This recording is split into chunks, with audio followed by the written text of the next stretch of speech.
Bonjour à tous, bienvenue sur la Voie des Murmures, chers amis en chemin de vie 4. Je suis ravie de vous retrouver aujourd'hui pour ce tirage du mois de décembre, les énergies du mois de décembre. J'espère que vous allez bien, moi je vais bien, je suis en forme. J'avais envie, besoin, là maintenant, de faire un petit peu de koshi, faire sonner le koshi.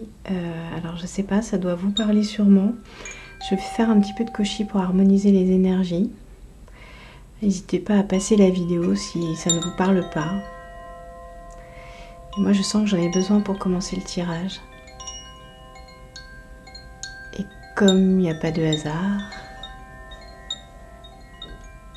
c'est que ça doit vous concerner aussi. Vous avez peut-être besoin de vous réharmoniser, de prendre le temps de vous poser, d'écouter le son.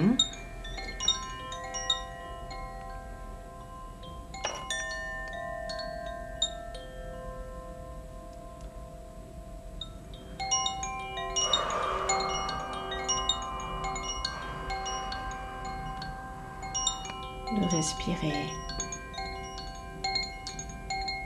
de déposer les énergies du moment.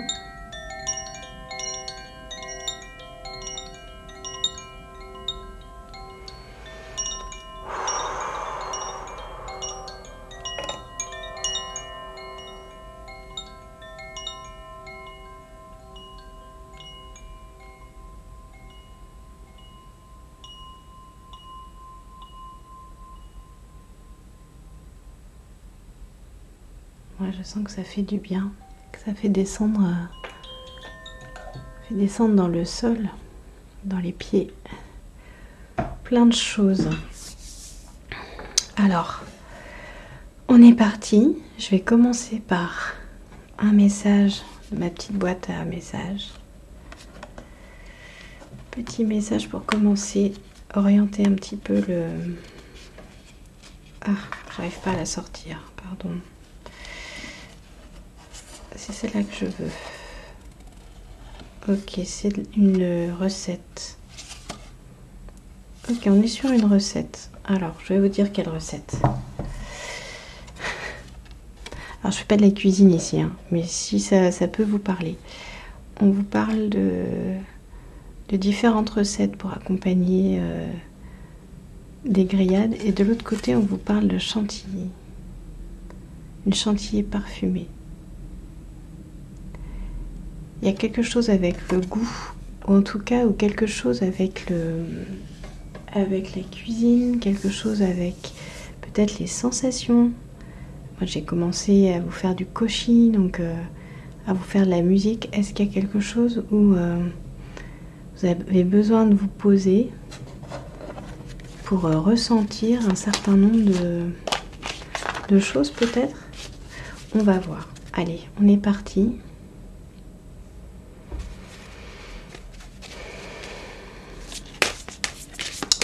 Quelle est la carte pour les personnes en chemin de vie 4? Quelles sont les énergies pour ce mois de décembre pour les personnes en chemin de vie 4, s'il vous plaît? Ok.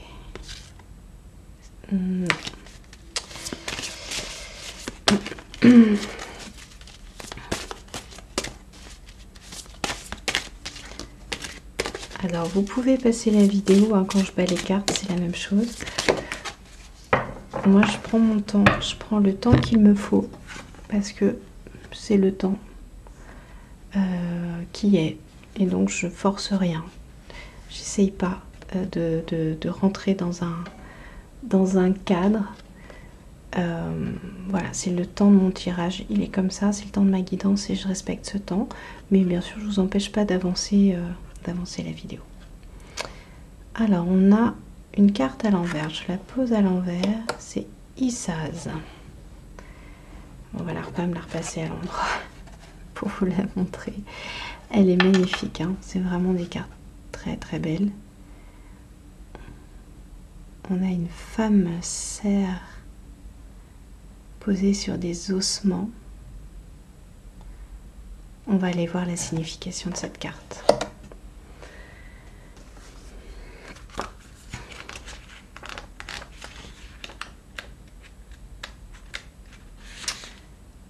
Alors, ça nous parle de couleur, de blanc.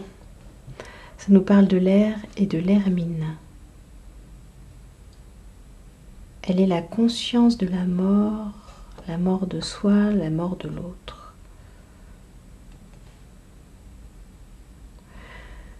Qu'est-ce qu'il nous dit? Sous la froide apparence, sous la paralysie contrainte, couvre le feu créateur, celui qui va alimenter ta flamme demain, plus tard. La glace enferme et protège. Issaz te chuchote l'attente. Elle te dit de te fondre dans l'air, de te faire transparent. Là, tout doucement, dans le vide, commencera le lent façonnage d'un rêve de graines, la naissance d'une folie. L'immobilité est profitable. Le refuge auprès de ton foyer clan te réconforte.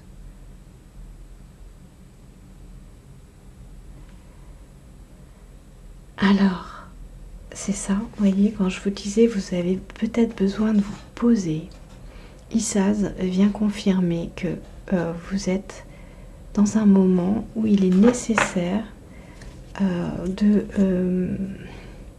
d'être immobile, d'arrêter un petit peu, de courir partout et simplement vous poser. Arrêtez de faire, arrêtez de répondre à des sollicitations de partout, mais simplement de vous poser pour attendre le bon moment pour agir, pour attendre le bon moment, voilà, pour être plus en... Ah oui, c'est ça. Ah oui, c'est fou. Pour être plus en harmonie avec la vie, avec vous-même. Et réécoutez peut-être ce que j'ai dit, ou en tout cas, souvenez-vous ce que j'ai dit au début du tirage, juste avant là, de tirer cette carte. Je me suis sentie obligée de vous dire, pas obligée, mais en tout cas invitée à vous dire que je prenais le temps qu'il me fallait pour tirer mes cartes, pour faire ma guidance, que c'était mon temps, le temps qu'il me fallait. Et finalement, voilà, ce que je vous ai dit, ça vibre énormément avec la signification de cette carte qui vous invite à prendre votre temps, le temps juste. Je dis pas qu'il faut être lent, ouais, vous voyez, je dis pas qu'il faut être lent ou machin, c'est un temps juste, et ce temps juste, c'est votre temps à vous. On vous invite à aller le rencontrer, ce temps à vous, ce qui n'appartient qu'à vous, qui est votre rythme. On vous demande d'aller contacter votre propre rythme.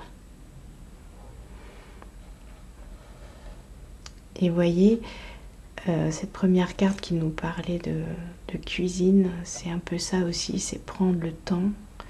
Prenez le temps de savourer, de redécouvrir des choses. Soyez dans ce temps juste pour vous.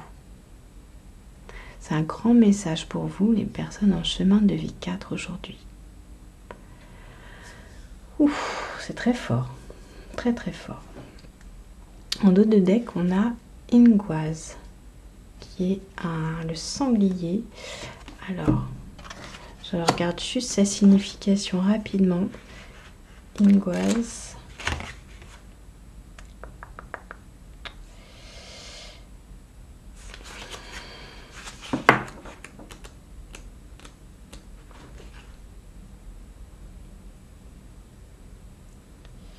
Ouais, on vous dit qu'il est comme une terre d'accueil, une île d'Avalon au verger d'or, un jour nouveau. Elle est la fin et le début, peut-être la mort, certainement la renaissance. Et voilà, et ben allez. Alors là, je me sens obligée de vous lire la suite.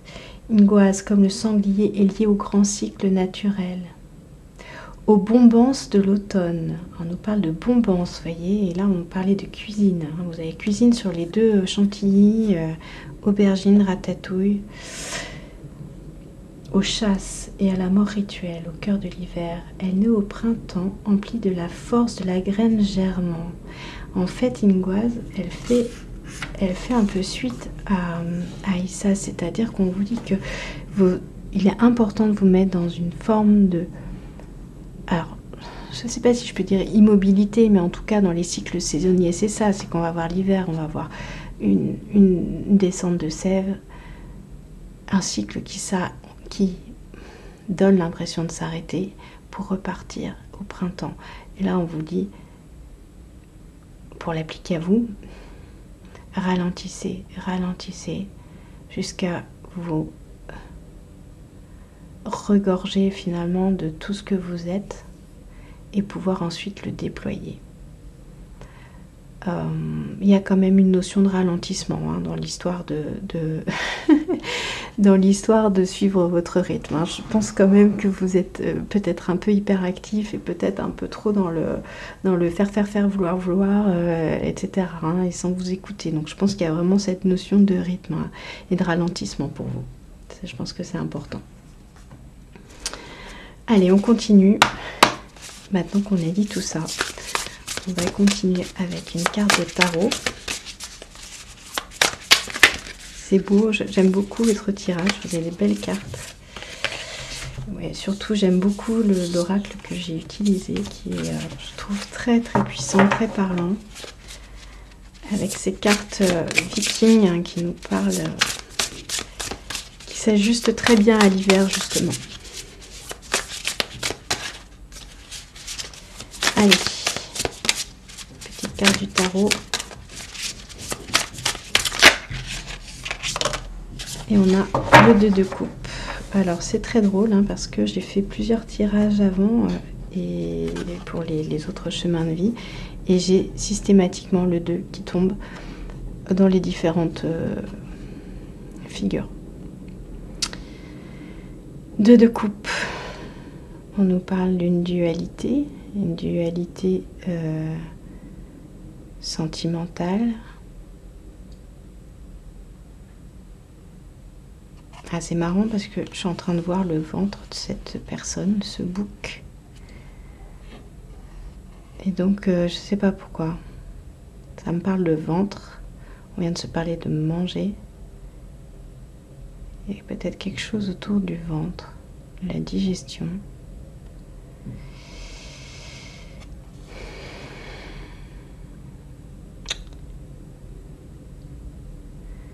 Il y a une dualité. J'arrive pas à savoir.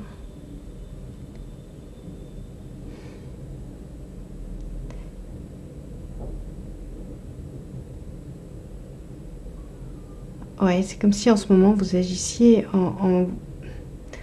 de manière contre-productive.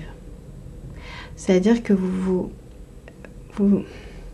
mettez en action des forces qui se repoussent en fait, plutôt que de s'unir et voyez, pour agir et se déployer.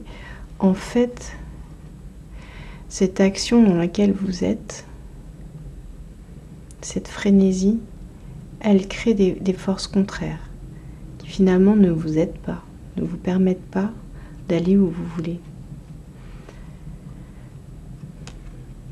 C'est ce ralentissement qu'on vous demande de contacter. Je vais quand même regarder la signification des personnages parce que je ne les connais pas forcément par cœur et je trouve toujours intéressant d'avoir sur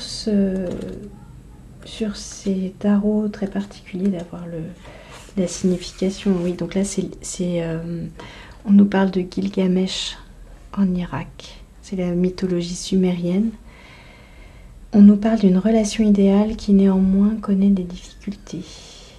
Gilgamesh était un véritable tyran jusqu'à ce que son rival et son égal en tout ne soient créés spécialement pour lui faire face. Bien que leur première rencontre fût tumultueuse comme des opposés qui s'attirent, ils finirent par se lier d'une forte amitié. On vous parle de relations heureuses, d'égalité, de complicité, d'attraction et de connexion. Moi, j'entends connexion, vraiment, connexion. C'est-à-dire que ce que j'entends par rapport à votre tirage, c'est ce besoin de connecter votre rythme. Connecter votre rythme. Efforcez-vous à le ressentir, efforcez-vous à vous poser pour aller ressentir ce que c'est que votre vibration, votre besoin intérieur. Et ça passe aussi peut-être parce que vous mangez Est-ce que vous mangez ce que vous avez envie de manger? Ou est-ce que vous mangez un peu tout et n'importe quoi, des choses qui ne vous correspondent pas? Est-ce que vous prenez le temps de vous faire à manger? Ou est-ce que... voilà. Est-ce que vous grignotez? Est-ce que vous respectez vos besoins tout simplement? Et on a la bénédiction qui sort. Alors, elle est sortie à tous les tirages. C'est à peu près hallucinant. Là, elle est sortie à l'envers. Et j'ai envie de la laisser à l'envers. On avait Issaz à l'envers tout à l'heure aussi.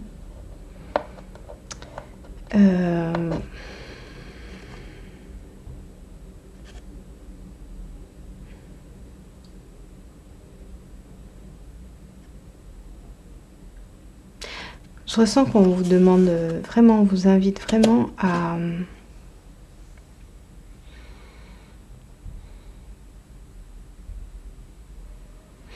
opérer ce ralentissement. C'est important. C'est important. En fait, ça va être difficile pour vous de continuer à aller dans cette direction si vous n'essayez pas de faire cet effort, en fait. Enfin, cet effort. J'ai pas envie de parler d'effort parce qu'on parle de reconnexion à soi, mais vous voyez, de faire vraiment, de le faire pour vous, c'est un cadeau. En fait, et c'est là où la bénédiction, c'est un cadeau. Faites-vous ce cadeau, en fait. Voilà ce qu'on vous dit. Faites-vous ce cadeau. Personne ne pourra le faire pour vous.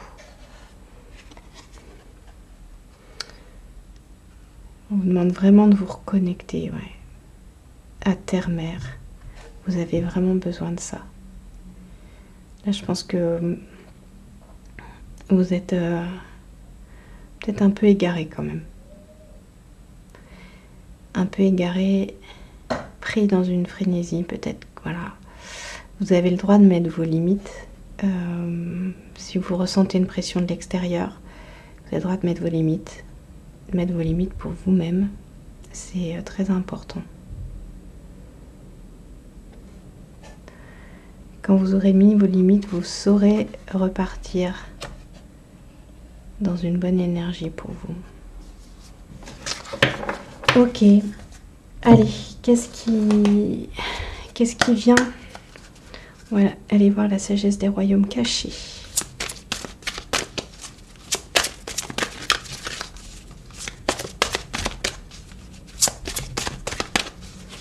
Qu'est-ce qui vient pour les personnes en chemin de vie 4? Elle a voulu se retourner, mais elle ne s'est pas retournée, je la prends pas. Je la sentais pas.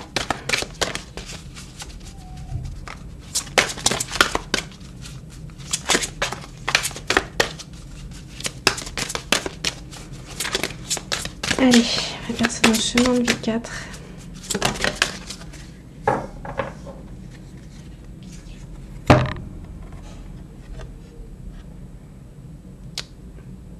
Reflet, absence de jugement. Ah, en fait, peut-être que ce qui vous empêche d'avancer, ce qui vous empêche de vous poser, c'est le jugement. Ce qui vous fait peur, c'est d'être jugé. Vous avez peur que si vous écoutez vos besoins, vous soyez jugé, qu'on vous dise voilà, que vous êtes n'êtes pas à la hauteur, ou que vous écoutez trop, ou que vous n'êtes pas, vous n'avez pas le sens du devoir, des choses comme ça. Je sens ça en fait. Moi, je sens des personnes qui travaillent beaucoup peut-être et qui ou des parents aussi qui donnent beaucoup de temps à leurs enfants mais qui mettent pas leurs limites.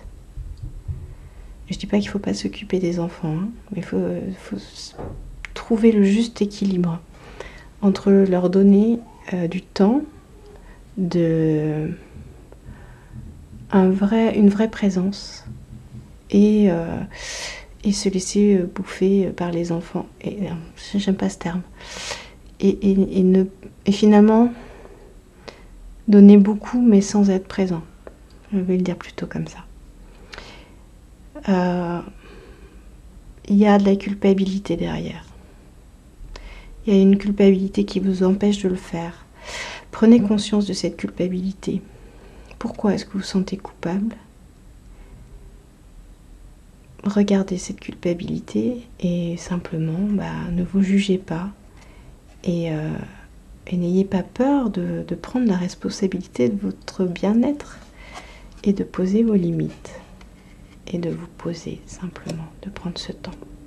Et si vous êtes en train de regarder cette guidance, déjà, c'est déjà un bon début. C'est que vous avez pris conscience que vous aviez besoin de ce temps-là. Alors c'est déjà super chouette. Vous êtes déjà sur le bon chemin. Allez, on continue. Je vais prendre un petit message pour terminer cette guidance, qui a un petit message d'activation. Et oui, on vous dit d'être en paix. Je sens les petites tensions que tu gardes en toi. De quoi as-tu besoin pour te détendre?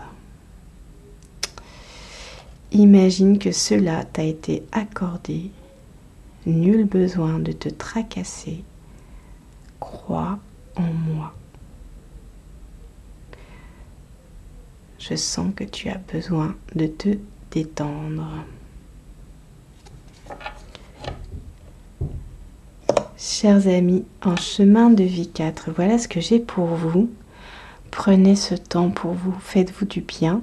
Vous ferez du bien à tout le monde, à vos enfants, à la planète et surtout à vous.